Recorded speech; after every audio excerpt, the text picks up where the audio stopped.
మొట్టమొదటిగా దేవాది దేవునికి వందనాలు, కృతజ్ఞతాస్తుతులు చెల్లిస్తున్నాము. ప్రతి శుక్రవారం కూడా మేము పేదలకు అన్నం పెడతా ఉంటాము. అయితే దేవుడు మహాకృపను బట్టి ప్రతి ఒక్కరికి కూడా దేవుని పెట్ట వందనాలు తెలియజేస్తున్నాము.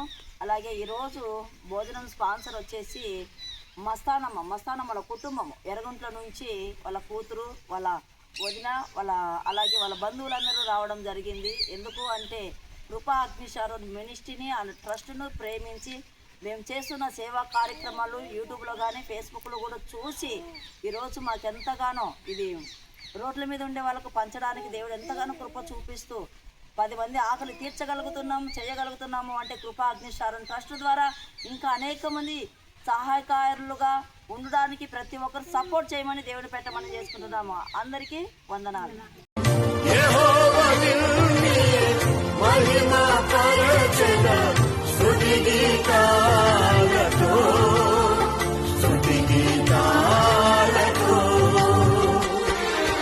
అత్యున్నత సింహాసనముపై ఆసీనుడా దేవదూతలు ఆరాధించు పరిశుద్ధ